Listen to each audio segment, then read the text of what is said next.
मेहर बाबा मेहर बाबा।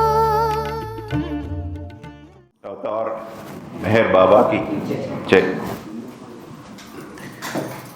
బాబా వారు ఇచ్చినటువంటి ప్రవచనాల్లో ఒకటి అయినటువంటి పునర్జన్మ మరియు కర్మ, ఇది ఈ ప్రవచనం యొక్క పేరు. ఇది కొన్ని భాగాలుగా ఉంది. ఈ పునర్జన్మ కర్మ అనేటటువంటి డిస్కోర్స్లో 7 భాగాలు ఉన్నాయి. మనం ఇంతకుముందు బ్రీఫ్గా చెప్పుకున్నాం, ఈసారి వివరంగా చెప్పుకుంటున్నాం. మొదటి భాగం ఆల్మోస్ట్ 95% కంప్లీట్ చేసాం, మరణం యొక్క ఔచిత్యం అనేటటువంటిది. తర్వాత రెండవ భాగం వచ్చి మరణం తర్వాత ఏంటి అంటే స్వర్గము కానీ నరకము కానీ, అది రెండో చాప్టర్. అది అయిన తర్వాత అంటే స్వర్గము కానీ నరకం కానీ అయిన తర్వాత గత జన్మలు వాటి యొక్క జ్ఞాపకాలు, అంటే దాని తర్వాత మళ్ళీ మనకి జన్మ వస్తుంది. ఆ జన్మ వచ్చినప్పుడు ఈ గత జన్మ మనకి జ్ఞాపకం ఉంటుందా ఉండదా, అందులో ఎక్సెప్షన్స్ ఏమిటి, అలాంటివన్నీ ఆ చాప్టర్లో వస్తాయి. తర్వాత అసలు స్వర్గ అనుభవం కానీ నరక అనుభవం కానీ అయిన తర్వాత మళ్ళీ జన్మ రావాలంటే దానికి కావలసినటువంటి కండిషన్స్ ఏమిటి, ఏ నిబంధనల ప్రకారం మళ్ళీ మనకు జన్మ వస్తుంది, ఎలాంటి జన్మ వస్తుంది, అలాంటి జన్మ రావడానికి తగిన నిబంధనలు ఏమిటి అనే విషయాలన్నీ కూడా ఈ చాప్టర్లో వస్తాయి. తర్వాత ఈ జన్మ పరంపరలో స్త్రీ పురుష జన్మల యొక్క ఆవశ్యకత, అంటే మనం స్త్రీగాను పురుషుడుగాను 2 రకాల జన్మలు ఎత్తాల్సి ఉంది. ఈ రోజున మనకి మీసాలు ఉన్నాయి కదా అని చెప్పి 84 లక్షల జన్మలు మనం ఇలా దువ్వుకుంటూ కూర్చుందామంటే కుదరదు. అది ఆ విషయాలన్నీ ఆ చాప్టర్లో వస్తాయి. తర్వాత జన్మ పరంపర ద్వారా కర్మ యొక్క పనితీరు, కర్మ సిద్ధాంతం అనేటటువంటిది మనం వింటూనే ఉంటుంటాం. సో ఈ కర్మ అనేటటువంటిది ఈ 84 లక్షల జన్మల్లోనూ ఏ విధంగా పనిచేస్తుంది, కర్మ సిద్ధాంతం గురించి మనకి చక్కటి అవగాహన వస్తుంది. అంటే మొదటి 5 భాగాలు కూడా పునర్జన్మ గురించే. 6వ భాగం దగ్గర నుంచి కర్మ సిద్ధాంతం స్టార్ట్ అవుతుంది. తర్వాత 7వ భాగంలో కంక్లూజన్, ఈ జన్మ పరంపరలు అయ్యేటప్పటికి మనం చేరేటటువంటి గమ్యం ఏమిటి, సో కంక్లూజన్లో 7వ చాప్టర్లో వస్తుంది.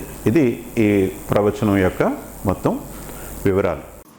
ఈరోజు మొదటి భాగం చెప్పుకోబోతున్నాం. ఈ పునర్జన్మ మరియు కర్మ అనేటటువంటి ప్రవచనం ద్వారా మనకి అనేక ధర్మ సందేహాలు నివృత్తి అవుతాయి.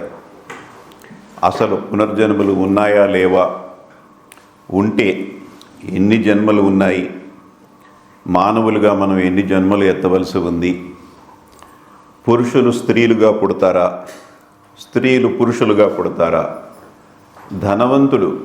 ధనవంతుడుగానే ఎప్పుడూ పుడతాడా, బీదవాడుగా పుట్టేటటువంటి అవకాశం ఉందా, మనం ఎప్పుడు ఈ దేశంలోనే పుడతామా వేరే దేశాల్లో కూడా పుడతామా, ఎవరి దగ్గరైనా అప్పు తీసుకుని ఇవ్వకుండా వీలు లేకో ఎక్కొట్టో మనం చనిపోతే ఏం జరుగుతుంది, ఆ డబ్బులు మళ్ళీ మనం వాళ్ళకి తిరిగి ఇవ్వాల్సి ఉంటుందా లేదా, ఇత్యాది అనేక ధర్మ సందేహాలకి ఇందులో ఈ ప్రవచనం ద్వారా మనకి తొలగిపోయి జీవితం యందు మరణం యందు ఒక సరి అయినటువంటి అవగాహన వచ్చే అవకాశం ఉంది. ఇందులో మొదటి భాగంలో మరణం యొక్క ఔచిత్యము అనేటటువంటి విషయంతో మనం ప్రారంభించుకుని ఈ ప్రవచనం ద్వారా బాబావారు తెలియజేసినటువంటి అనేక విషయాలను మనం తెలుసుకునేటటువంటి అవకాశం ఉంది. అయితే మనకి జీవితంలో అనేక రకాలైనటువంటి భయాలు ఉన్నాయి. ఆరోగ్యం పాడైపోతుందనో, ఉన్న ఉద్యోగం ఊడిపోతుందనో, యాక్సిడెంట్స్ అవుతాయనో, ఇలా ప్రతి విషయంలోనూ లెక్కలేనటువంటి భయాలు మనకు ఉన్నాయి. అన్నింటిలోకి అతి పెద్ద భయం ఏమిటి అని అడిగితే ఏం చెప్తారు? మరణం. తిరుగులేని సమాధానం. అందరికీ ఉన్నటువంటి పెద్ద భయం ఏమిటంటే మరణం.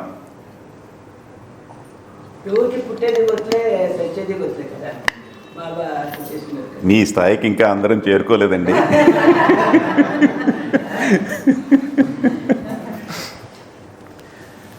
మనం ఇంతగా భయపడేటటువంటి మరణం, మనం భయపడి దాన్ని ఆపగలమా? లేదు. మరి ఎందుకు భయపడ్డాం అది ఉంది. కదా? ఏమండి, ఆ మనం ఉందినే భయం. అది ఉందనే భయము. మనం భయపడితే అది ఆగిపోతుందా? లేదు. అయినా భయం. అయినా సరే భయం. ఎంతోమంది మహానుభావులు పుట్టారు, చనిపోయారు. ఎంతోమంది దుర్మార్గులు పుట్టారు, చనిపోయారు. మరణం అనేటటువంటిది సామాన్య మానవుడికే కాదు, ఒక దుర్మార్గుడికే కాదు, ఒక మహానుభావుడికే కాదు, అవతార పురుషుడికి కూడా తప్పదు. భగవంతుడే స్వయంగా మానవ రూపంలో వచ్చినప్పటికీ కూడా ఆ అవతార పురుషునికి కూడా మరణం అనేటటువంటిది తప్పదు. సద్గురువులకి మరణం అనేటటువంటిది తప్పదు. భగవంతుని స్థితి పొందినటువంటి సద్గురువులకి, అవతార పురుషుడికి కూడా తప్పనటువంటి మరణం గురించి మనకెందుకు భయం? నా ప్రశ్న ఏమిటి అంటే, మరణం యొక్క ఔచిత్యాన్ని అర్థం చేసుకోవాలంటే జీవితం మీద కూడా మనకి అవగాహన ఉండాలి. సాధారణంగా మనం మరణాన్ని ఎలా చూస్తామంటే జీవితానికి వ్యతిరేకమైనదిగా మనం చూస్తూ ఉంటాం కదా. అసలు జీవితం అంటే ఏమిటి? మరణం గురించి మనకు తెలుసునో తెలియదో పక్కన పెట్టేద్దాం. జీవితం గురించి తెలిసినా మనకి జీవితం అంటే ఏమిటి అని ఎవరైనా ప్రశ్నిస్తే మీ సమాధానం ఏమిటి? ఎమోషన్స్. ఓకే. జర్నీ. ఏం journey? Okay, okay, that is one answer. Any other answer? Face the karmas. Okay. Accepting everything. That is the attitude towards the life. అది జీవితం యందు మనకున్నటువంటి దృక్పథం. మీరు చెప్పింది అసలు జీవితం అంటే ఏమిటి? To spend that is the purpose. That is the purpose. My question is very simple. జీవితం అంటే ఏమిటి? Series of experiences. Very good. How long this series of experiences will go? As long as you have the body. As long as we have the body. Okay? Very good. జీవితము అంటే కాల వ్యవధి. కాల వ్యవధి. పుట్టుక నుంచి మరణం వరకు ఉన్నటువంటి కాల వ్యవధిని మనం జీవితం అంటున్నాం. అవునా కాదా?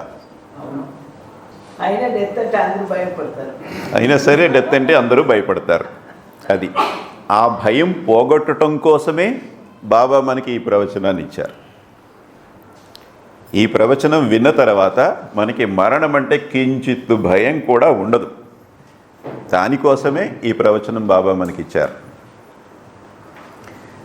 జీవితం అనేటటువంటిది పుట్టుక నుంచి మరణం వరకు ఉన్నటువంటి కాల వ్యవధి.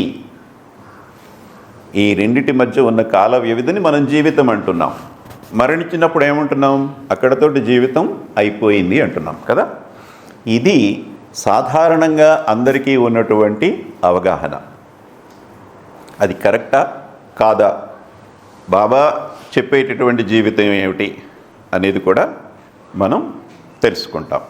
సాధారణంగా మనకి తెలుసున్నది ఏమిటి అంటే, మనకి మరణం సంభవించింది అంటే అక్కడతోటి మరణం అనేటటువంటిది అన్నింటికీ ఒక అంతము.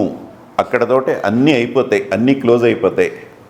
మరణం తర్వాత ఏం జరుగుతుందో మనకు తెలియదు, ఎక్కడికి వెళ్తామో మనకు తెలియదు. మరణం తర్వాత మనం ఏమైపోతాం అనేటటువంటిది మనకి తెలియదు. తెలీదు. ఈ తెలియదే ప్రాబ్లం. ఈ తెలియకపోవటం వల్లనే మరణం అంటే మనకి భయం. తెలుసుకుంటే భయం పోతుంది. ఆ తెలుసుకోవటం కోసమే బాబా మనకి ఈ విషయాలన్నీ చెప్పటం జరిగింది.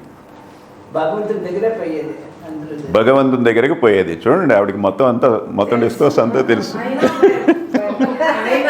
అయినా భయం. Yes, very good tagging. భగవంతుని దగ్గరికి పోతాము మరణిస్తే అని తెలుసు, అయినా భయం. అంటే భగవంతుని దగ్గరికి వెళ్ళడానికి భయం ఎందుకు కదా. Very good. సో మరణానికి సంబంధించి సాధారణంగా ఉన్నటువంటి అవగాహన ఏమిటి, దానికి బాబా ఏం చెప్పారు అనేది వివిధ కోణాల్లో తెలుసుకుని మనం మిగిలిన విషయాలు ముందు తెలుసుకుందాం. మరణం అనేటటువంటిది సాధారణ ప్రజానీకానికి ఒక భయంకరమైనటువంటి విషయం, బాధాకరమైనటువంటి విషయం. అది మనకి సంభవిస్తే చాలా టెన్షన్ ఉంటుంది. చచ్చిపోతామేమో అని తెలిసింది అంటే మనశ్శాంతిని కోల్పోతాం మనం కదా. మన వరకు అలా ఉంచండి, మన వీధిలో ఎవరైనా మరణిస్తే కూడా డిప్రెషన్కి లోనవుతాం. నిన్న మొన్నటి దాకా ఆయన చక్కగా తిరుగుతున్నారు, మనం వాకింగ్కి వెళ్తూ కూడా కనపడ్డారు, ఇలా గుమ్మంలోంచే వెళ్ళారు, చనిపోయారట అని చెప్పుకుంటాం. ఎంతో దిగులుగా చెప్పుకుంటాం దాన్ని. మనం కూడా కొంత డిప్రెషన్కి లోన్ అవుతాం. ఆ డిప్రెషను అఫ్కోర్స్ 2 రోజులు 3 రోజులు ఉంటుంది, ఆ తర్వాత పోతుంది అనుకోండి, అది వేరే విషయం. ఆ సమయంలో మాత్రం మనసు కలిచిపోతుంది, కలిచివేతకు గురి అవుతుంది. ఏమిటి ఆయన చనిపోయారు, మరి ఆయన చనిపోయినట్టే మనం కూడా చనిపోతామా, ఈ భయం పట్టుకుంటుంది ముందు మనకి కదా. దాంతో మనం డిప్రెషన్లోకి లోన్ అవుతాం. అదే మన వరకు వస్తుంది అంటే ఇంకా ఆ భయాన్ని చెప్పక్కర్లేదు, మీరే చెప్పారు, అన్నిటికన్నా పెద్ద భయం మరణ భయం అని కదా. సో ఇది మరణం గురించి మనకున్నటువంటి రియాక్షన్స్. మరణం అనేటటువంటిది అతి భయంకరమైనది కనుక ఎవరైనా శిక్షించాలి అంటే, పెద్ద శిక్ష వేయాలి అనుకుంటే మనం ఇచ్చేటటువంటి శిక్ష మరణ శిక్ష. అన్ని తప్పుల్లోకి పెద్ద తప్పు ఎవరైనా చేస్తే వాడికి వేసేటటువంటి శిక్ష ఏమిటి, మరణ శిక్ష. మరణాన్ని ఇవ్వటం ద్వారా మనం ఒక వ్యక్తిని అన్నిటికన్నా ఎక్కువగా శిక్షిస్తున్నాము అని అనుకుంటున్నాం, కానీ అది నిజంగా శిక్ష అది మనకి తెలియదు, మనం ఎక్స్పీరియన్స్ చేయలేదు. ఓకే, ఈ ఉద్దేశ్యంతో ఒక వ్యక్తికి వేరే వ్యక్తితోటి కోపం ఉంటే, అభిప్రాయ భేదాలు ఉంటే, ఈ భేదాలు తక్కువ స్థాయిలో ఉంటే చిన్న చిన్న చికాకులతోటి కొట్లాట్లతోటి సరిపోతుంది. ఈ భేదాలే గనక ఎక్కువగా ఉంటే ఒక వ్యక్తి ఇంకొక మనిషిని చంపేయటం అనేటటువంటిది జరుగుతుంది. ఎందుకంటే వీడికి ఉన్నటువంటి కోపం అంతా తగ్గాలి అంటే వాడికి పెద్ద శిక్ష పడాలి. ఏమిటా పెద్ద శిక్ష అంటే మరణం. అందుచేత వాడిని పొడిచి చంపేయటమో పీక పిసికి చంపేయటమో జరుగుతుంది.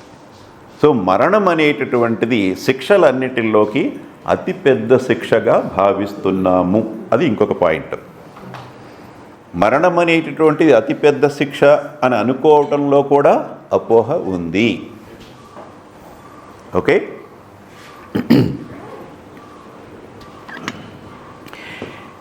ఈ మరణం శిక్షగా ఇంకొకటికి ఆపాదించటం కానీ, లేదంటే త్యాగముగా తన మీదకి తానే ఆహ్వానించటం కానీ కూడా జరుగుతుంది. అతిపెద్ద త్యాగం ఎవరైనా చేయవలసి వస్తే అది ప్రాణత్యాగమే, దానికన్నా ఎక్కువ త్యాగం లేదు. మన సంపాదనలోంచి మన ఆదాయంలోంచి ఒక 10 రూపాయలు ఎవరికైనా ఇస్తే అది త్యాగమే. 10 రూపాయలు ఇవ్వటం కూడా త్యాగమే, అది అందులో సందేహం లేదు. దానికన్నా పెద్ద త్యాగాలు ఉన్నాయి కదా. మన ఆస్తి మొత్తం ఎవరికైనా రాసి ఇచ్చేసామనుకోండి, అది చాలా పెద్ద త్యాగం. ఈ బాబా ఆయన ఎంత త్యాగశీలి, ఆయన ఆస్తి మొత్తం ఇచ్చేసాడు ఆయన అంటారు.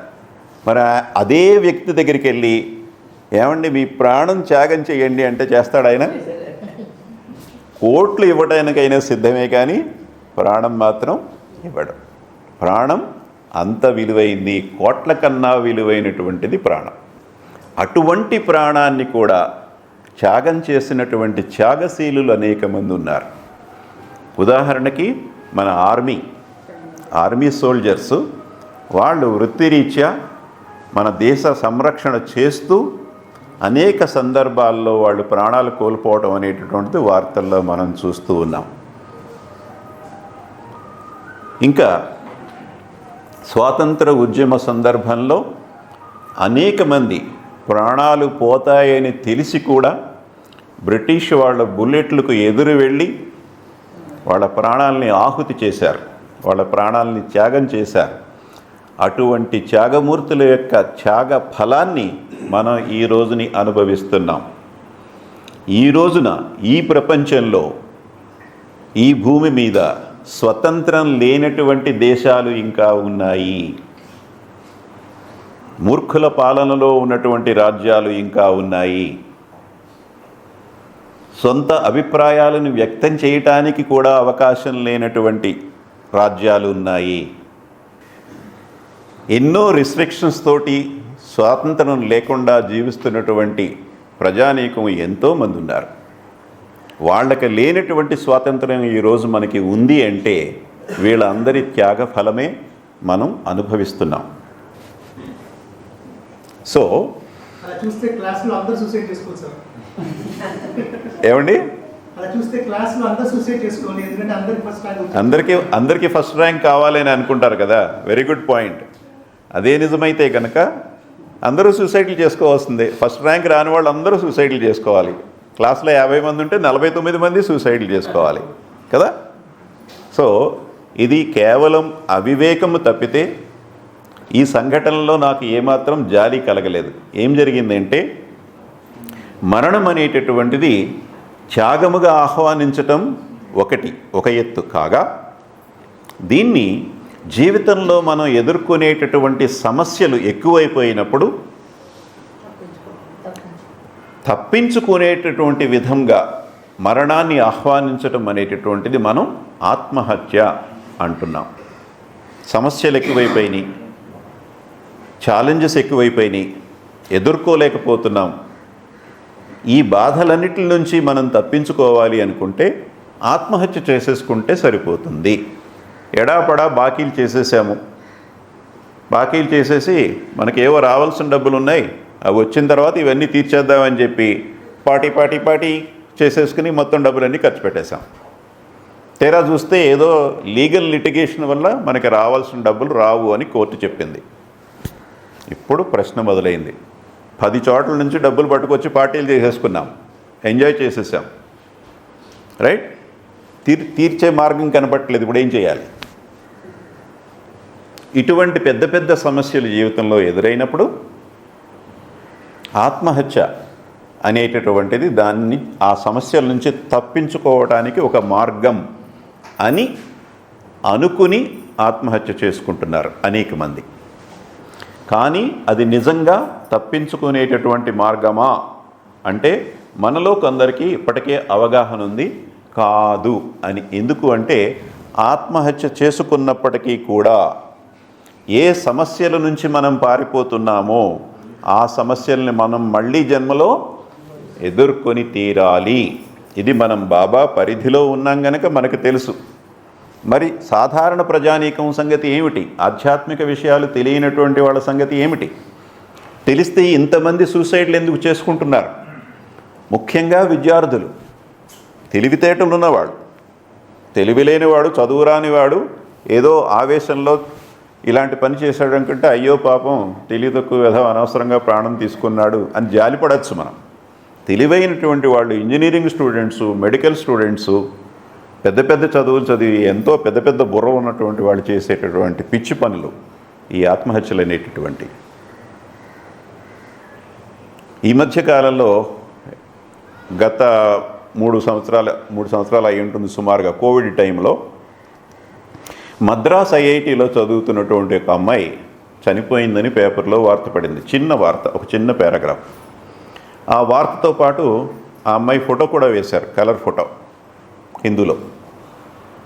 చూడటానికి చాలా చూడముచ్చటగా ఉంది, ఎంతో అందంగా ఉంది. బొద్దుగా ఉన్నటువంటి ముఖం, తెల్లటి కాంప్లెక్షను, చాలా ఆకర్షణీయమైనటువంటి అందం కలిగినటువంటి అమ్మాయి, ఎంతో భవిష్యత్తు ఉన్నటువంటి అమ్మాయి. ఐఐటి చదువుతుంది అంటే చాలా తెలివైనటువంటిది. ఎన్నో వేల మందికి రానటువంటి సీటు ఈ అమ్మాయికి వచ్చింది.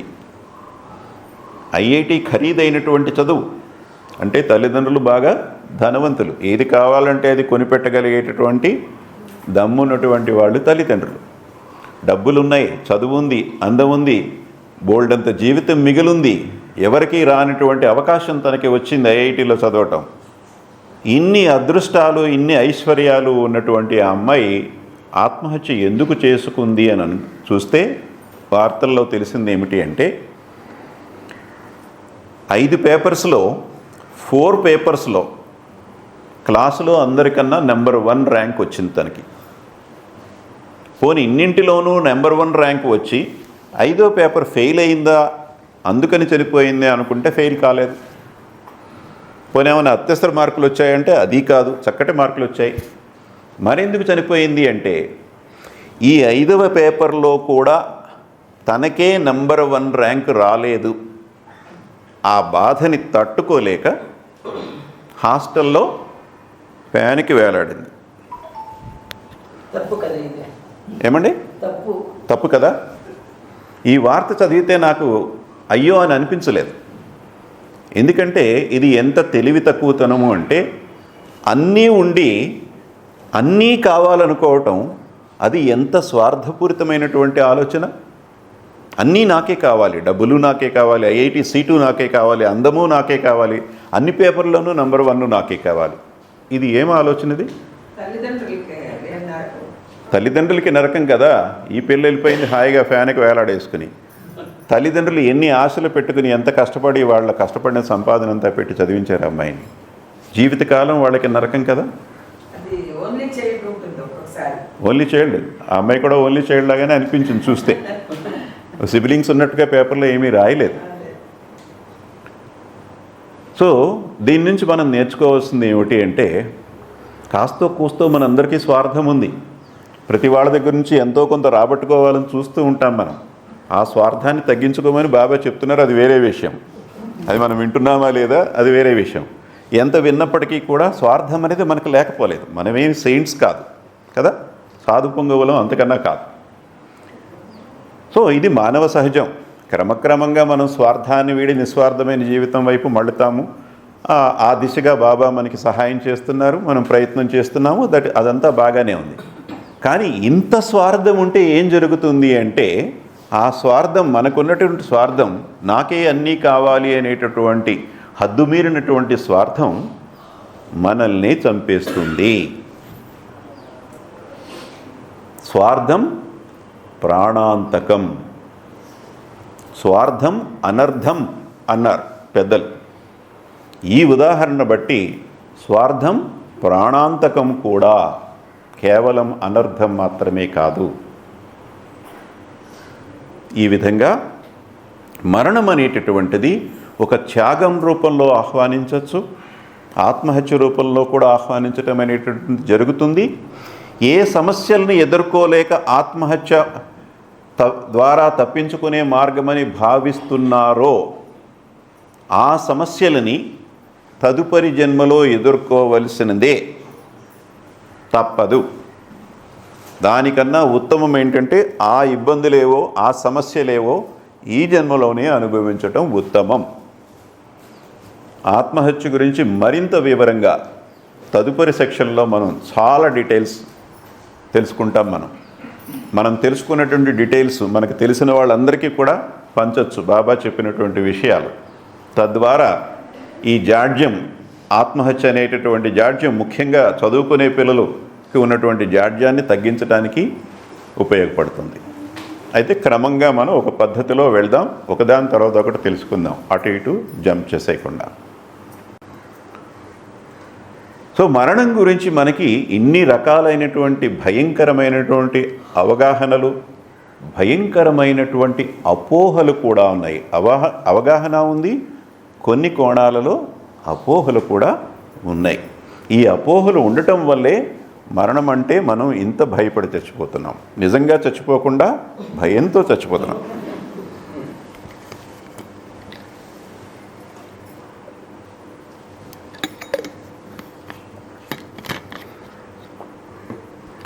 ఎందుకు మరణానికి ఇంత ప్రాధాన్యత ఇస్తున్నాము అంటే బాబా ఏం చెప్పారు అంటే, మనము రూపంతో అనుబంధం పెంచుకోవటం వల్ల ఆ రూపం ఎప్పుడైతే మనకి కనిపించకుండా పోతుందో ఆ మరణం ద్వారా ఆ మరణం గురించి మనం భయాన్ని పెట్టుకుంటున్నాం. కారణం ఏమిటి అంటే రూపంతో మనం ఏర్పరచుకున్నటువంటి బంధము. ఇది బాబా చెప్పింది.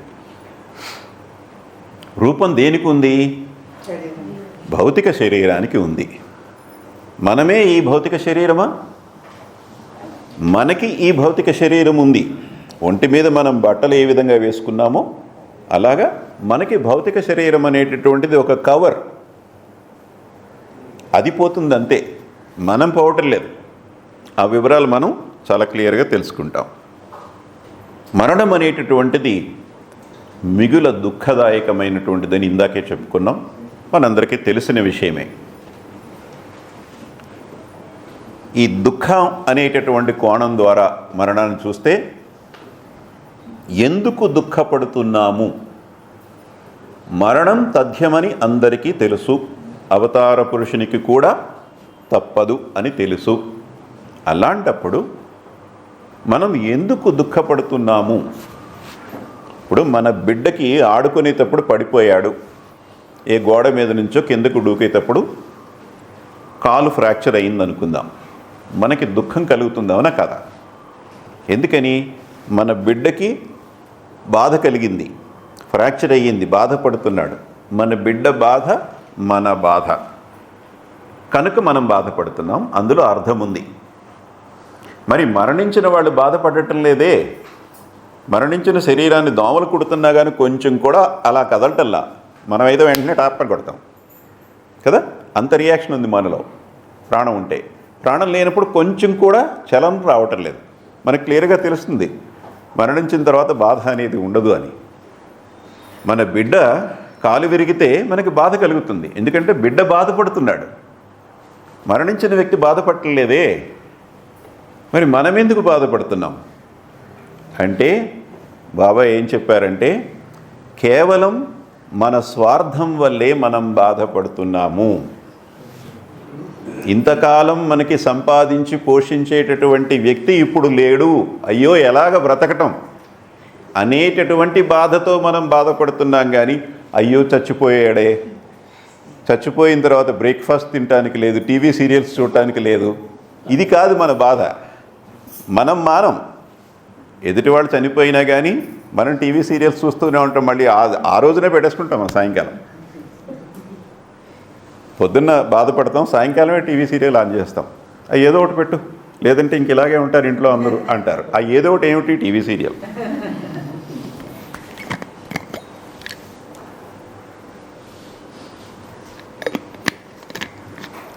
సో మనకున్నటువంటి స్వార్థం వల్ల మనం బాధపడుతున్నాం, కానీ మరణించినప్పుడు బాధపడవలసినటువంటి అవసరం లేదు అని చెప్పారు బాబా.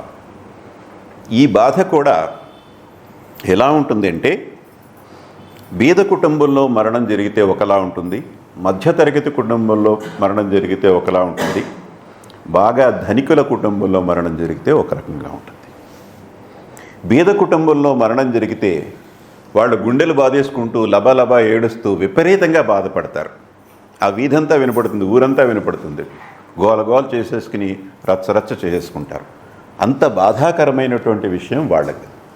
ఎందుకంటే కష్టపడి సంపాదించేటటువంటి వాడు ఇంట్లో ఇంటికి పెద్ద చనిపోయాడు, మిగిలిన వాళ్ళందరూ పిల్లలు, భార్యకి చదువు లేదు ఉద్యోగం చేయటానికి, ఇంతకాలం మొగుడు తీసుకొస్తుంటే వండి పెడుతుంది తను, ఇప్పుడు మొగుడు చనిపోయాడు, వీళ్ళందరినీ ఎలా పెంచటం, వీళ్ళని ఎలా చదివించటం, వీళ్ళకి పెళ్ళిళ్ళు ఎలా చేయటం, ఇన్ని క్వశ్చన్స్ మైండ్లోకి రావటం వల్ల ఆమె బాధపడటం జరుగుతుంది.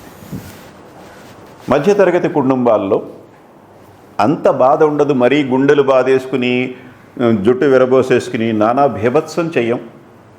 మధ్యతరగతి కుటుంబాల్లో కూడా బాధ ఉంటుంది, అది క్రమంగా కొద్ది రోజులకి తగ్గిపోతుంది. బాగా ధనికుల కుటుంబాల్లో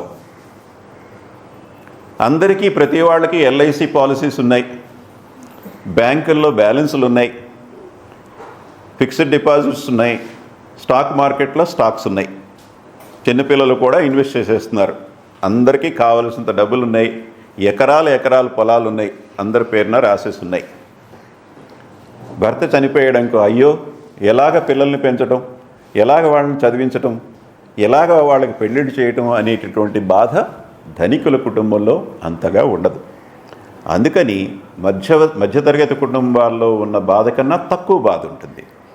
అయితే మనకి ఇష్టమైనటువంటి వ్యక్తి, మనల్ని ప్రేమించేటటువంటి వ్యక్తి, మనం ప్రేమించేటటువంటి వ్యక్తి ఇక నుంచి లేడే అనేటటువంటి బాధ ఉంటుంది. కానీ ఆర్థికపరమైనటువంటి బాధ్యతల నుంచి వచ్చేటటువంటి బాధ మాత్రం ఉండదు. గుంభనంగా పైకి అడవకుండా లోపలే బాధపడుతూ కొద్ది రోజులు గడుపుతారు, తర్వాత మళ్ళీ సాధారణ జీవనంలోకి వచ్చేస్తారు. సో దీన్ని బట్టి చూస్తే ఏమిటంటే,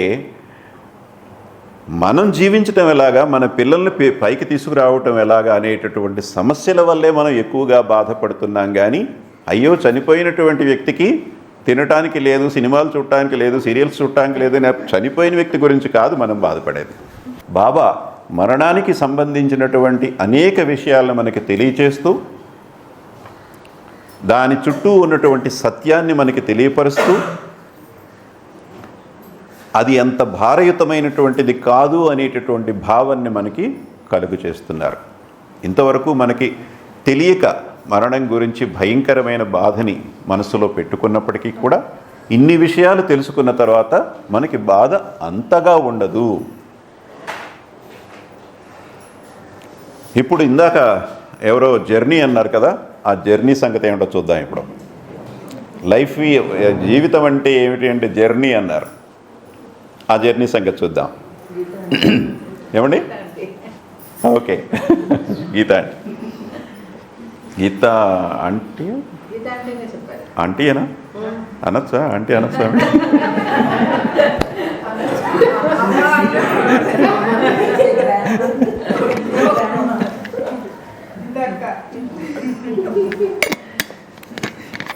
Auntie is the biggest offensive word nowadays for women.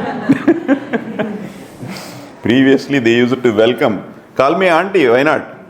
Something like that. Now auntie is the biggest offensive word. Right, jokes apart. Call me grandma. I was saying, Yeah.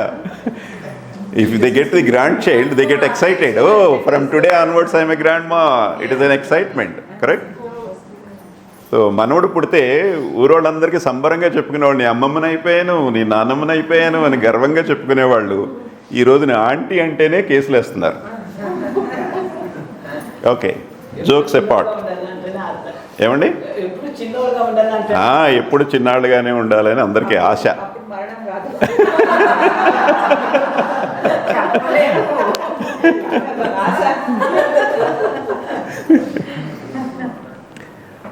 మరణం గురించి బాబా చెప్పిన విషయాలు కొన్ని తెలుసుకున్నాం. ఇప్పుడు మరణం యొక్క ఔచిత్యం ఏమిటో కూడా తెలుసుకుందాం. అసలు ఎందుకు ఈ మరణం అనేది పెట్టారు? హాయిగా కొంతకాలం జీవిస్తే పోలా, ఆ జీవించిన తర్వాత ఒకసారి మనం భగవంతుడు అయిపోతే సరిపోద్ది. ఈ పుట్టడం మరణించడం ఇవన్నీ ఎందుకు? దీని యొక్క ఔచిత్యం ఏమిటి అంటే, బాబా ఏం చెప్పారు అంటే, మనం మానవ జన్మ ఎత్తడానికి ముందు, అంటే జీవన ప్రయాణం గురించి మాట్లాడుకుంటున్నాం ఇప్పుడు.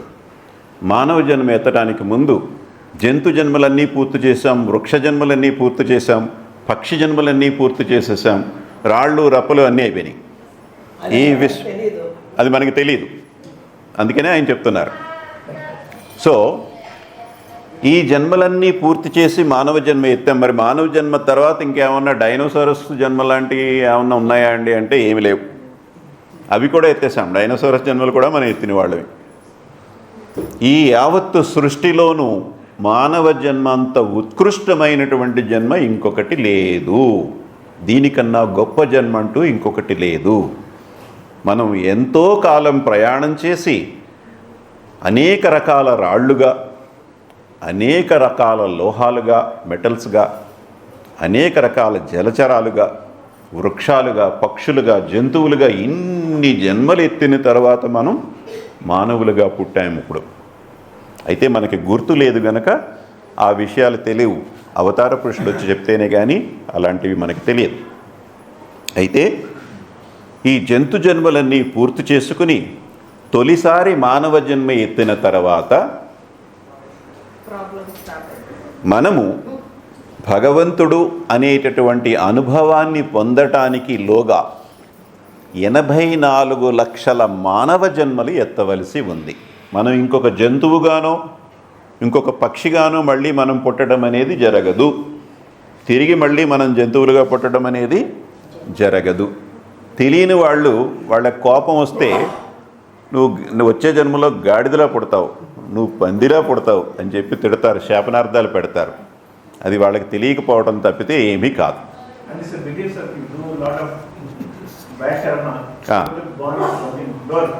చెడు పనులు చేస్తే పందిలా పుడతావు, కుక్కలా పుడతావు అని చెప్పి. I have one doubt here. Yes. Is it 84 lakh birds store నుంచి మనిషి వరకు ఓన్లీ మనిషిగానే 80 lakh? కేవలం మానవ జన్మలు, అబ్బా కేవలం మానవ జన్మలు. So what we are.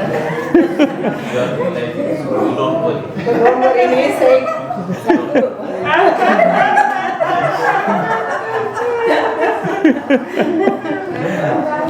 Okay, so ఈ 84 లక్షల మానవ జన్మల్లో పూర్తి అయిన తర్వాత మనకి నేను భగవంతుడను అనేటటువంటి అనుభవం కలుగుతుంది. నేను ఇప్పుడే ఈరోజే భగవంతుడిని, అందులో డౌటే లేదు. కాకపోతే అది కేవలం థీరీ మాత్రమే, ఎక్స్పీరియన్స్ లేదు నాకు. నేను మెహరీసా అని అనుకుంటున్నా. ఎవరైనా నువ్వు ఎవరంటే మెహరీసా అని చెప్తాను, కానీ నేను భగవంతుడు అని చెప్పరకాళ్ళు నేను చెప్తాను అని పిచ్చాన్ని చూసినట్టు చూస్తారు. అనుభవం లేదు, జ్ఞానం అయితే ఉంది. అనుభవపూర్వకంగా నేను భగవంతుడిని అనేటటువంటి అనుభవం వచ్చిన తర్వాత ఇకపై జన్మలు అనేటటువంటివి ఉండవు. ఇది భవిష్యత్తులో జరగబోయేటటువంటిది. ఈ 84 లక్షల జన్మల్లో మనం ఇప్పుడే తొలి మానవ జన్మ ఎత్తామని అనుకుందాం. ఊరికే ఉదాహరణకి ఎన్ని లక్షల జన్మలు మనం కంప్లీట్ చేసేసామో మనకు తెలియదు. బాబా పరిధిలోకి వచ్చాము, ఆయన అవతార పురుషుడిగా మనం నమ్మామంటేనే ఇప్పటికి చాలా లక్షలు మనం పూర్తి చేసి ఉంటాము. But that is only A guess కదా. మొదటి జన్మ అనుకుందాం. ఈ జన్మలో నేను మరణిస్తే ఏం జరుగుతుంది?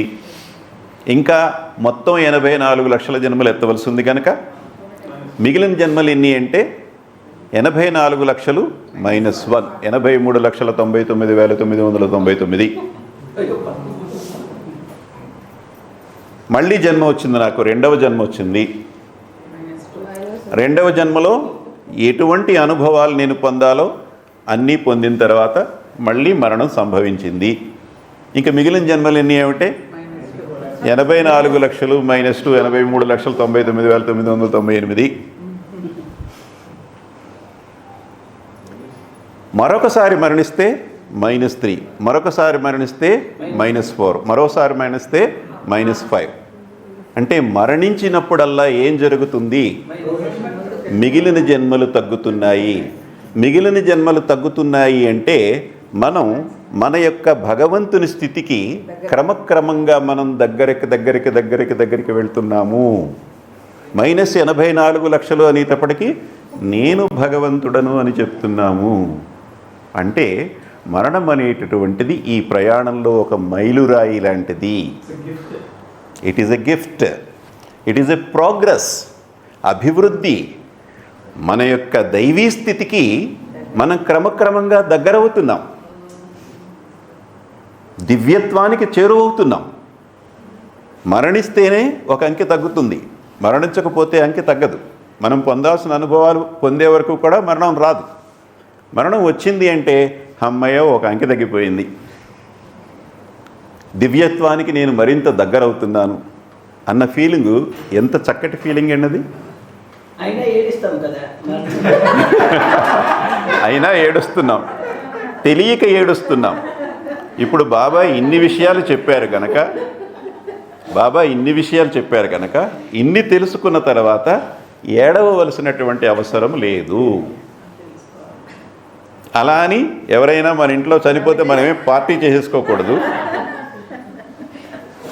బ్యాలెన్స్డ్గా ఉంటే సరిపోతుంది. బాబా ఏం చెప్తున్నారంటే ఈ విషయాలు మనకి తెలియచేస్తూ, జననం ఎంత శుభప్రదమైనటువంటిదో మరణము కూడా అంతే శుభప్రదమైనటువంటిది. ఈ విషయం తెలియని వాళ్ళు, వారి దివ్యత్వానికి వాళ్ళు చేరువవుతున్నారన్న విషయం తెలియనటువంటి వాళ్ళు అజ్ఞానము వలన కానీ స్వార్థపూరితమైన ఆలోచనల వల్ల కానీ హఠాత్తుగా వచ్చినటువంటి సమస్యలను ఎదుర్కోలేక కానీ బాధపడుతున్నారే కానీ ఇది బాధపడవలసినటువంటి విషయము కాదు. ఇది శుభప్రదమైనటువంటిది. అయినా ఏడుస్తారు అందరూ. అయినా ఏడుస్తారు. ఈ ట్యాగ్ లైన్ మాత్రం పోదు మనకి. కరెక్టేనండి, మీరు అన్నది కరెక్టే. తెలియని వాళ్ళు ఏడుస్తారు, తెలియని వాళ్ళు బాధపడతారు. మనల్ని ఆ బాధ నుంచి రక్షించటం కోసం బాబా ఈ ప్రవచనాన్ని తెలియచేశారు. అందుకని ఇటువంటి ఆధ్యాత్మిక విషయాలు తెలుసుకున్నటువంటి వాళ్ళకి ఆ బాధ ఉండదు. మనం బాధపడాల్సినటువంటి పని లేదు. మనకి తెలిసినటువంటి విషయాలని మనం ఎదుటి వాళ్ళకు కూడా చెప్పి వాళ్ళని ఓదార్చచ్చు. అలా అని ఎవరైనా మరణించినప్పుడు అక్కడికి వెళ్ళి కూర్చుని మనం వెంటనే ఈ డిస్కోర్స్ స్టార్ట్ చేయకూడదు. వాళ్ళకి ఉన్న ఎమోషన్స్ని బయటికి రానివ్వాలి. నన్ను కొంతమంది అడిగారు, hey my uncle passed away Merissa, can you send me some text related to death, what Baba said, I'm going to read it out there. I said no, don't do that. That is not the time to preach. Before that incident, you educate them, like how we are getting educated today, in the early auspicious moments of this new year, right? మరణం అనేటటువంటిది నిజంగా అన్నిటికీ అంతమా? Yes or no? No. So Baba ఏమంటున్నారంటే, మనం ప్రారంభంలో జీవితానికి నిర్వచనం ఏం చెప్పుకున్నాము అంటే, అందరూ చెప్పుకునేదే మనం చెప్పుకున్నాం. ఏమని? పుట్టుకకి మరణానికి మధ్య ఉన్నటువంటి కాల వ్యవధి జీవితం అని నిర్వచించుకున్నాం మనం. ఇది అందరికీ తెలిసినటువంటిది. మరి ఇప్పుడు బాబా చెప్పేది ఏమిటి అంటే,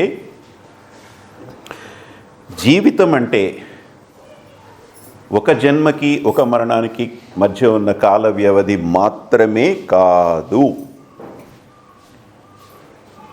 ఈ 84 లక్షల జన్మలకి ఎంత కాల వ్యవధి ఉంటుందో, ఎన్ని వందల వేల సంవత్సరాలు ఉంటాయో, ఇది అంతా కూడా మన జీవితమే. కొన్ని మానవ జన్మలు ఎత్తి ఉన్నాము, మరికొన్ని మానవ జన్మలు ఎత్తవలసి ఉంది. ఇదంతా మన జీవితమే. 44 లక్షలు, 40 లక్షల జన్మలు జీవితం మిగిలి ఉంది. మానవుడిగా 44 లక్షల జీవితం ఇంకా మనకి మిగిలి ఉంది. ఆ జీవితం కూడా పూర్తయిన తర్వాత శరీరం లేకుండా, రూపం లేకుండా, నిరాకారంగా మనం అనంత భగవంతుని స్థితిలో కలిసిపోయి భగవంతుడుగా ఎల్లకాలము భగవంతుడుగా ఉంటాము. జంతు జన్మలు ఎత్తాం కదా, జంతు జన్మలు ఎత్తడానికి ఎంతకాలం పట్టిందో కూడా అది కూడా మన జీవితమేగా. అనేక జంతువులుగా జీవించామే, అది కూడా మన జీవితమే. ఇప్పుడు చూడండి జీవితం ఎంత పెద్దదవుతుందో. రాయి దగ్గర నుంచి అదే ఈగో పరిణామ దశలో తొలి దశ అయినటువంటి రాయి దగ్గర నుంచి రాయి జన్మలు, లోహపు జన్మలు, వృక్ష జన్మలు, జలచరాలు, క్రిమికీటకాదులు, పక్షులు, జంతువులు, ఇవంతా కూడా మన జీవితం. ఇన్ని రకాలుగా జీవిస్తున్నాం మనం, ఇన్ని రకాల రూపాల ద్వారా మనం జీవిస్తున్నాము. ఇంత పెద్దది మన జీవితం. రూపం ఎప్పుడైతే ఏర్పడిందో మన జీవితం, ఈ ప్రాపంచిక జీవితం అప్పుడు ప్రారంభమయ్యింది. రాయిగా తొలి రూపాన్ని ఎప్పుడైతే పొందామో అప్పుడు ఈ ప్రాపంచిక జీవితం ప్రారంభమయ్యింది. ఈ జీవితం కొనసాగుతూనే ఉంది. మనం రూపాలని వదిలిపెడుతున్నాం అంతే. రూపాలని వదిలిపెట్టి మనం జీవనాన్ని కొనసాగిస్తూనే ఉన్నాము. మనకున్నటువంటి భౌతిక శరీరం మాత్రమే మారుతుంది, మనం మారటం లేదు. మనకున్నటువంటి భౌతిక శరీరం మాత్రమే చనిపోతుంది, నిజంగా మనం చనిపోవటం లేదు. మరణం అనేటటువంటిది మనకి ఉన్నటువంటి తొడుగు అయినటువంటి ఈ శరీరానికే కానీ మనకి కాదు. మనం అసలు ఎప్పుడూ మరణించలేదు ఇంతవరకు. Can we put our hands together?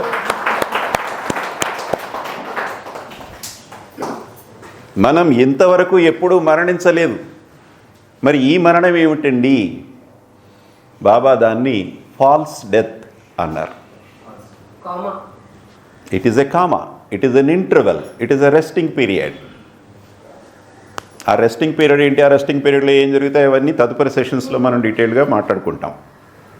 మరణం అనేటటువంటిది జస్ట్ ఏ కామా. జర్నీలో ట్రైన్ మారాలనుకోండి, ఒక స్టేషన్లో దిగి ఇంకో స్టేషన్లో వేరే ట్రైన్ పట్టుకోవాలనుకోండి, 2 ట్రైన్స్కి మధ్యలో కొంచెం గ్యాప్ ఉంది, ప్లాట్ఫామ్ మీద కూర్చుంటాం రెండో ట్రైన్ వచ్చే వరకు. అలాగా మరణం మనకి తెలిసిన మరణం అనేటటువంటిది ఒక ఫాల్స్ డెత్ అన్నారు.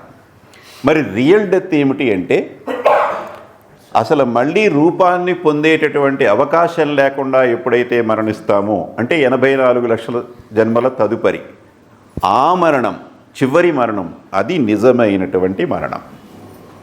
ఇది కేవలం ఫాల్స్ డెత్. చనిపోయిన అనుభవాన్ని ఫీల్ అవుతున్నాం కానీ చనిపోయేది శరీరం మాత్రమే, మనము కాదు. Let me see what else. రాయి అంతా ఉంటుంది కదా, అది మనుష్యుల రూపమేనా? ఏమండి? ఇప్పుడు రాయి అంతా ఉంటుంది కదా, ఆ. అవంతా మనుష్యులుగా ఉండే ఆ. రాయి జన్మ ఎత్తిన తర్వాత మనిషి జన్మ వస్తుంది మనకి. అదే రాయి అంటే ఇప్పుడు మనుష్య జన్మ వస్తుంది అంటున్నారు. వస్తుంది. మనకి కనిపించే రాళ్ళన్నీ కూడా తర్వాత కాలంలో మనిషి జన్మ వాటికి కూడా వస్తుంది. తర్వాత కాలంలో ఆ రాయి కూడా భగవంతుడు అవుతుంది. ఈ యావత్తు సృష్టిలో మనం పెంట మీద పడేసే వస్తువులు కూడా భగవంతుని స్థితికి చేరతాయి. మరణించినప్పుడు ఏం జరుగుతుంది అంటే కేవలం శరీరమే మరణిస్తుంది కానీ మనం మరణించటం లేదు. మనం ఇంతకుముందు జంతువులుగా జీవించాం, అంతకుముందు పక్షులుగా జీవించాం, వృక్షాలుగా జీవించాం, అనేక జన్మల్లో మనం జీవిస్తూనే ఉన్నాం ఎప్పుడూను. కానీ ఈ మరణం ద్వారా ఏం జరుగుతుంది అంటే కేవలం మన శరీరాలు మాత్రమే మరణిస్తున్నాయి. మనమే కనుక నిజంగా మరణించి ఉంటే ఒక జన్మ తర్వాత ఇంకొక జన్మ రావటం అనేది ఉండదు. నిజంగా మరణిస్తే మనం నిజంగా మరణించటం లేదు కనుక మనకి ఇంకొక రూపం పుట్టుకొస్తుంది. పుట్టేది రూపం కానీ మనం కాదు, మరణించేది రూపం కానీ మనం కాదు. అందుచేత మనం ఎప్పుడూ మరణించలేదు. పాయింట్ 1 బాబా చెప్పింది. ఎప్పుడూ ఉంటాం మనం. ఈ రాయి జన్మ ఎత్తకముందు భగవంతుడిగా జీవించి ఉన్నాం. తర్వాత రాయి జన్మలు, పరిణామ దశలో అనేక జన్మలు, తర్వాత మానవ జన్మలు, మానవ జన్మలుగా తర్వాత మళ్ళీ నేను భగవంతుడు అనే అనుభవంతో జీవించి ఉంటాం. మనం ఎప్పుడు జీవించి ఉంటాము.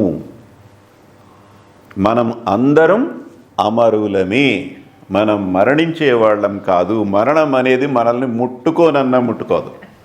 మన శరీరాన్ని ముట్టుకుంటుంది అనేక సార్లు, కొన్ని లక్షల కోట్ల సార్లు. శరీరాన్ని ముట్టుకోకపోతే ఇదే శరీరంలో నేను ఒక 10 మిలియన్ల సంవత్సరాలు, 10 మిలియన్ల జన్మలు, మీరంతా 10 మిలియన్ల జన్మలు ఎత్తుతున్నా నేను ఈ శరీరంలోనే ఉన్నాననుకోండి, నాకు హ్యూమన్ ఎక్స్పీరియన్స్లో అభివృద్ధి ఏముంటుంది? ఇవే చపాతీలు, ఇవి ఇడ్లీలు తింటాం. చచ్చిపోతే అమెరికాలో పుట్టచ్చు, బ్రెడ్ శాండ్విచ్ తినచ్చు, కొత్త అనుభవం వస్తుంది, ఎన్రిచ్మెంట్ వస్తుంది. ఇక్కడైతే ఇదే సాంబార్ ఇడ్లీ కదా. అందుచేత మరణం అనేది మనకి గిఫ్ట్. ఆయన చెప్పినట్టుగా కొత్త కొత్త అనుభవాలను ఇస్తుంది, మనలో అభివృద్ధి తీసుకువస్తుంది. అంచేత ఇంకా టెక్నికల్గా దానికి చూసుకుంటే ఈరోజు కొంచెం ఒక ఫ్యూ మినిట్స్ స్లిప్ అవ్వచ్చు ఇది కంక్లూడ్ చేయడానికి. సో మనకి శరీరం ఉంది, so easy, we don't need an evidence proof for that కదా. శరీరం ఉంది, మనకి కళ్ళకు కనిపిస్తుంది, very good, this problem is solved. ఇంకా ఏముంది మనకి? మనకు మనసు అనేది ఉందా? పొద్దున్న బ్రేక్ఫాస్ట్ ఏం తిన్నారు? ఇడ్లీ కదా. ఆ ఇన్ఫర్మేషన్ మీరు ఏమన్నా పేపర్ మీద రాసుకున్నారా? ఒకవేళ మ్యారేజ్ అడిగితే చెప్దామని జేబులోంచి పేపర్ తీసి పొద్దున్న టిఫిన్, బ్రేక్ఫాస్ట్ ఇడ్లీ అండి. ఎక్కడ రాసుకున్నాం? మనసు అనే దాని మీద రాసుకున్నాం కదా. అంటే మనకి మనసు అనేది ఉంది. మనకి ఆలోచనలు పుట్టించేది, షాపింగ్ మాల్కి వెళ్దాం అనే ఆలోచనను పుట్టించేది ఒకటి ఉంది, కంటికి కనపడదు అది కదా. కొత్త కొత్త బట్టలు కొనుక్కుందాం, కొత్త కొత్త నగలు కొనుక్కుందాం, ఇలాంటి కోరికలను పుట్టించేటటువంటి మిషన్ ఒకటి ఉంది మనకి. దాన్నే మనం మనస్సు అంటున్నాం. సో మనకి ఈ శరీరం మాత్రమే కాకుండా మనస్సు కూడా ఉంది. ఇంకా ఏమున్నాయి మనకి? ప్రాణ శరీరం ఉంది. మరణించిన వాళ్ళకి ప్రాణము లేదు, మనకి ప్రాణం ఉంది. మనకి ప్రాణం ఉంది కనుక మనం పొద్దున్నే బ్రేక్ఫాస్ట్ తింటున్నాం. మరణించిన తర్వాత బ్రేక్ఫాస్ట్ తినాలంటే కుదురుతుందా? ఎర్లీ మార్నింగ్ చనిపోయాడు అనుకోండి ఒకళ్ళు 4ంటికి, 7ంటికి బ్రేక్ఫాస్ట్ టైం. మీరు బ్రేక్ఫాస్ట్ పెడితే తింటాడా అయినా చనిపోయిన అయినా? లేదు కదా. అందుచేత మనం చేయగలిగినటువంటి పనులు మరణించిన వాళ్ళు చేయలేరు. ప్రాణం అనేటటువంటిది కూడా మనకి ఉంది కదా. ఇంకా ఏముంది? ఈ ప్రాణము ఎవరికి ఉంది? ఎవరికి ఉంది ఈ ప్రాణం? ఈ శరీరం ఉండే వాళ్ళకంతా ఉంది. శరీరం ఉండే వాళ్ళకంతా ఉంది. అంటే భౌతిక శరీరము మనకుంది, మానసిక శరీరము మనకుంది, ప్రాణ శరీరం మనకుంది. ఎందుకు? ఈ మనం ఎవరు? వెరీ గుడ్, ఆత్మ. అసలు మనం ఎవరు అంటే ఆత్మ, రూపం లేనటువంటి ఆత్మ. ఈ ఆత్మకి ఈ 3 కూడా 3 రకాల తొడుగులు లాంటివి. ఇందులో ఈ భౌతిక శరీరం అనేటటువంటి తొడుగు అనేక సార్లు మారుతూ ఉంటుంది. మనం చనిపోయినప్పుడల్లా మన మనస్సు మరణిస్తుందా? మరణించదు. ఎప్పుడు మరణిస్తుంది మనస్సు? 84 లక్షల జన్మల తర్వాత మరణిస్తుంది. దానినే మనం మనోనాశనం అంటున్నాం. ఆ మనోనాశనం అయిన తర్వాత మనకి భగవంతుని స్థితి అనుభూతిలోకి వస్తుంది. అంటే రాయి దగ్గర నుంచి భగవంతుడు అయ్యే వరకు కూడా మనస్సు ఉంటుంది. మన మనస్సు కూడా మరణించటం లేదు. మరి మన ప్రాణం మరణిస్తుందా? మరణిస్తే ప్రాణం పోయింది అయింది అంటాం. ఎక్కడ పోతుంది? ఒకవేళ పోతే మళ్ళీ జన్మ ఎక్కడి నుంచి వస్తుంది వాళ్ళకి? మళ్ళీ జన్మ వచ్చినప్పుడు ప్రాణం ఎక్కడి నుంచి వస్తుంది? మనం ఏమైనా అమెజాన్లోనూ ఫ్లిప్కార్ట్లోనూ ఆర్డర్ పెట్టి తెప్పిస్తున్నావా? బిడ్డ పుట్టడానికి రెడీగా ఉండండి, నెక్స్ట్ మంత్ డెలివరీ అండి, అమెజాన్లో ఆర్డర్ చేసుకుంటే 4 రోజుల్లో వస్తుంది ప్రాణం, పుట్టిన బిడ్డకి ఇద్దాం. బయట నుంచి ఎక్కడి నుంచి తెచ్చిస్తున్నావా? ప్రాణం అనేది ఎక్కడికి పోదు. అది పని చేయటం మాత్రం మానేస్తుంది. ఎందుకంటే శరీరం ఉన్నప్పుడు అది పనిచేస్తుంది, శరీరం లేనప్పుడు దానికి పని లేదు, రెస్ట్ తీసుకుంటుంది. ఆ పని చేయకపోవడం కూడా పూర్తిగా కాదు, సగమే. మిగతా సగం పనిచేస్తుంది. ఆ వివరాలు తదుపరి సెషన్లో మనం చెప్పుకుంటాం. సో ప్రాణం కూడా ఎక్కడికి పోదు, ఆత్మ పోదు, ప్రాణం పోదు. ప్రాణం ఎప్పుడు పోతుంది అంటే మళ్ళీ 84 లక్షల జన్మల చివరిలోనే. ఆ తర్వాత మనకి ప్రాణంతో సంబంధం లేదు. ఈ ఆత్మ ఎప్పుడు ఆత్మగా మనం ఎప్పుడు జీవించి ఉంటాం. చైతన్యము మంచి గాఢ నిద్రలో ఉన్నప్పుడు తెలియని వాళ్ళు ఎవరన్నా వచ్చి, బాబు నువ్వు ఇక్కడ పడుకున్నావేంటి, ఎవరు నువ్వు, ఎవరబ్బాయి నువ్వు అని అడిగితే, నేనా? 1-2 సెకండ్లు పడుతుంది మనకి మనం ఎవరో మనం గుర్తు రావటానికి. ఆ 2 సెకండ్ల తర్వాత అప్పుడు నేను ఫలానా వాళ్ళ అబ్బాయినండి అంటే, హో నువ్వా, ఇక్కడ పడుకున్నావే నాయనా, లోపలికి వచ్చి పడుకో. అది వ్యవహారం. అంటే మన చైతన్యం మనం నిద్రపోయినప్పుడు మనతో పాటు అది కూడా నిద్రపోతుంది. గాఢ నిద్రలో ఉన్నవాడు నువ్వు ఎవరు అంటే నేను మెహరీసా అని చెప్పదు, ఎందుకంటే చైతన్యం కూడా పడుకుంది మనతో పాటు. మరి మెలకుగా ఉన్నప్పుడు ఎందుకు చెప్తున్నాం? చైతన్యం పనిచేస్తుంది కనుక. నీవు ఎవరవు అనే ప్రశ్నకి సమాధానం చెప్పేటటువంటిది చైతన్యము. సింపుల్, ఎరుక. మనము మన యొక్క నిజస్థితి ఏమిటి అంటే ఆత్మ. మనకి ఏమున్నాయి అంటే 4 ఉన్నాయి. 3 శరీరాలు, చైతన్యము. ఈ 3 శరీరాల్లో ఒక శరీరం మన కంటికి కనిపిస్తుంది, చేత్తో ముట్టుకుంటే తెలుస్తుంది స్పర్శతోటి, భౌతిక శరీరం. మిగిలిన 2 శరీరాలు కూడా మనకి కంటికి కనిపించినటువంటి శరీరాలు, ప్రాణ శరీరము, మానసిక శరీరం. ఇది మన ఫార్ములా. మరణించినప్పుడు ఏమి జరుగుతుంది అంటే కేవలం భౌతిక శరీరం ఒకటే పోతుంది. ప్రాణం పోదు, మనసు పోదు, ఆత్మ పోదు, చైతన్యం పోదు. భగవంతుని అనుభవం వచ్చిన తర్వాత ఆత్మ, చైతన్యము మాత్రమే మిగిలి ఉంటాయి శాశ్వతంగా. మిగిలిన శరీరాలన్నీ పోతాయి. మానసిక శరీరం, ప్రాణ శరీరం అప్పుడు పోతాయి, అప్పుడు దాకా ఉంటాయి. రాయి దగ్గర నుంచి భగవంతుని స్థితి వరకు ఇవన్నీ ఉంటాయి. ఒక్క భౌతిక శరీరం మాత్రమే మారుతూ ఉంటుంది. వాసాంసి జీర్ణాని యథా విహాయ నవాని గృహ్ణాతి నరోపరాణి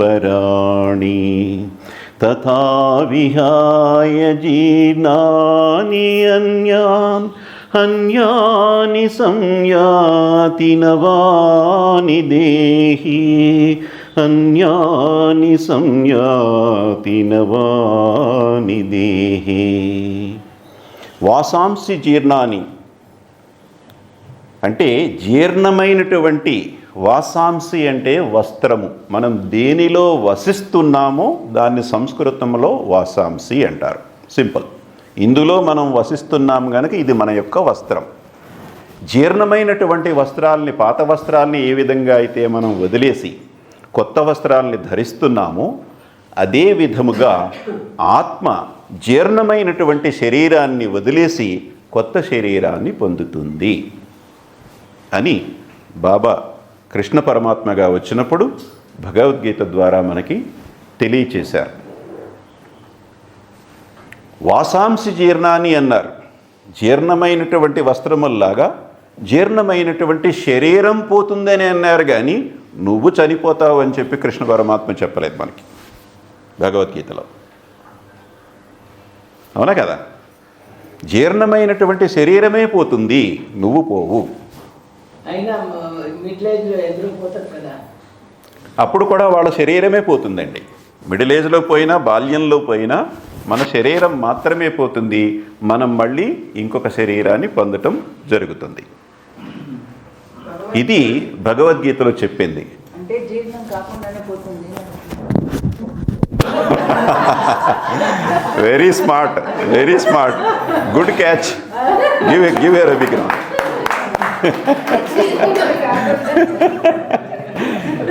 చాలా మంచి catch, good catch.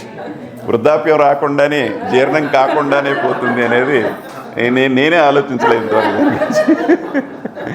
Very good. అంటే జీర్ణం అంటే ఇక్కడ వృద్ధాప్యం అని కాదు, దాని అవసరం అయిపోయింది అని అర్థం చేసుకోవాలి. Very good, thank you. You always challenge my thinking. Okay, ఇంకో కోణం. Very good. ఇది శరీర ధర్మం. శరీరం అనేటటువంటిది మరణిస్తుంది, మళ్ళీ కొత్త శరీరం తీసుకుంటాము, మళ్ళీ మరణిస్తుంది. ఇది శరీర ధర్మం. మరి ఆత్మ యొక్క ధర్మం ఏమిటి? నైనం చిందంతి శస్త్రాణి నైనం దహతి పావకః నచైనం క్లేదయంత్యాపో